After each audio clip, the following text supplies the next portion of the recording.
So I woke up today and saw this. ChatGPT-5 just released.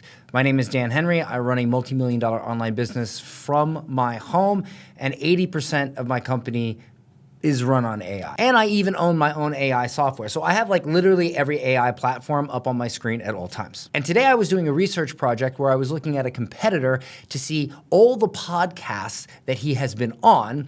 And I wanted to reach out to those same podcasts and try to get on them as well. And so I thought, I wonder if AI could research this, find each podcast this person has been on, find the contact information, rank them by popularity, and just give me the list. And so I gave Grok 4 and ChatGPT-5 the task, and I'm about to show you which one performed better. All right, so if I go to Grok, here is the prompt that I used. I said, can you find every podcast Daniel Priestley has been on and just make me a huge list? Podcast name, episode title, episode date, link to episode, podcast downloads, or whatever would determine how popular the podcast is, podcast host email, or most likely contact method. Now, I used the same exact prompt in ChatGPT-5. So looking at the first set of results here, I really like how Grok 4 was very clean. It gave me a column by column, row by row,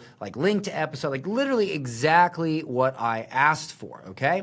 Now ChatGPT went ahead and sort of gave me this summary and kind of told me that I spelled his name wrong, and then it gave me a batch which was kind of messy, as you can see here, but then it gave me a CSV download. So I can open it up as like, you know, a spreadsheet, but it only gave me the first 20. And so I thought, well, that's not very useful. So I scrolled down and I say, my intention is to get a full list of shows he has been on so I can reach out and be on those shows as well. And so it had asked me if I wanted to include clips, which I think is a bit weird because why would I care about clips? I'm obviously doing this to try to reach out and get on these shows. And so I had to re-clarify with ChatGPT-5, hey, this is my intention. I would think that it would have known that by now, okay?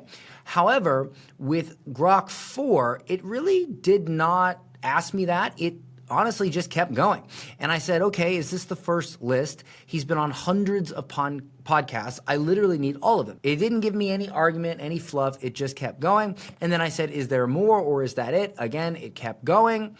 And scrolling down, it said, and this was very interesting, it said, yes, there are more appearances beyond the previous list, but based on my searches, his personal website and post, he has only been a guest on approximately 50 to 60 unique podcasts with multiple episodes on some shows. The claim of hundreds appears to be an exaggeration as comprehensive searches did not uncover that many.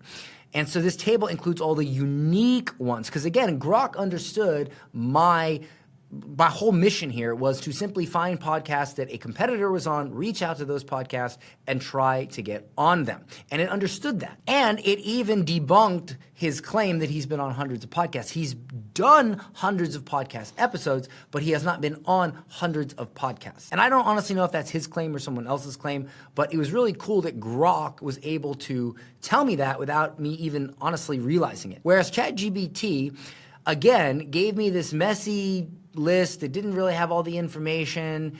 And then it gave me another batch.